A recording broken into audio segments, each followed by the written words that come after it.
Here, my name is Madeleine Yount, and we can just move on to the next slide already. Okay, so my research question was, what are the promising practices that effective work-based training programs use to support rural adult learners from low-income backgrounds, and how are they assessed? And I want to thank Ascendium, my client, as well as Steve Klein, who was my advisor for this great opportunity. So next slide. So based on the findings of my work, I basically ordered my recommendations into 3 groups. So first, organizations that are looking to be funded should have an organizational policy to pay learners. This is one of the biggest things that I found in my research that most of the literature agreed with, that this has a huge impact on persistence of the program, as well as outcomes when they go to work for these jobs they got their apprenticeships through or other work-based opportunities.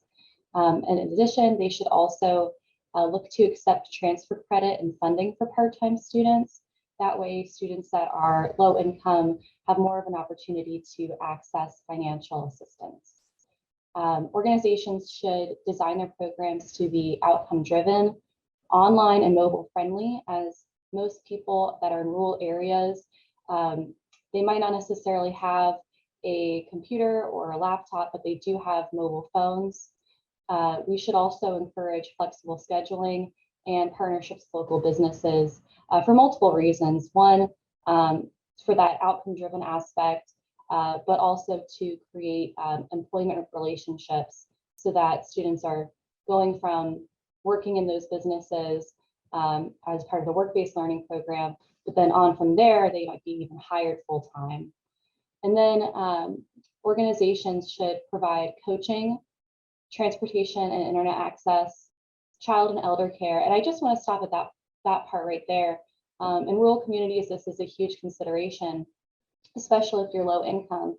You might have multiple generations living with you.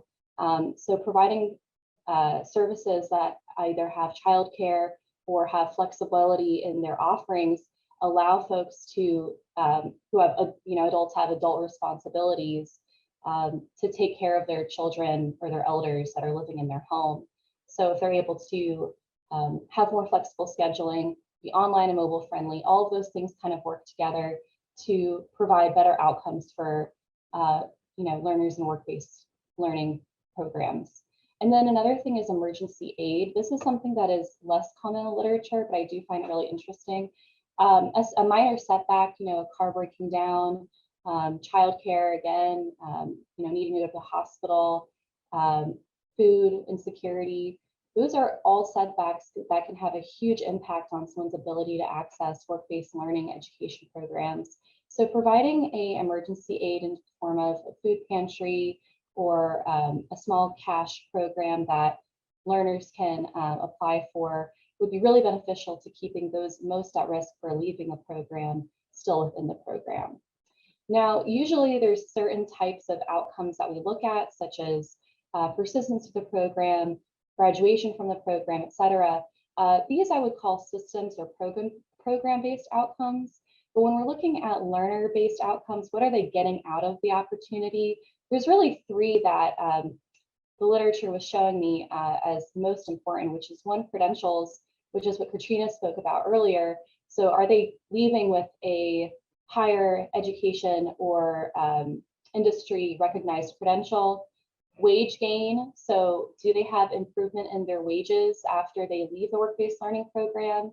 And job placement and retention, are they being placed after their work-based learning program, and are they staying in that program? And these are all a little bit more difficult to assess, but that is why it's really important to have strong relationships with local businesses so that we can find things to so we can understand, what is their wages before the program and then after the program. All right, and next slide. Yep, and professional experience working with clients, focused career path, and amazing publishing and presenting opportunities are all gains that I made through this workplace opportunity, through this fellowship opportunity. And I really thank you all for coming to this. Yeah, thank you so much.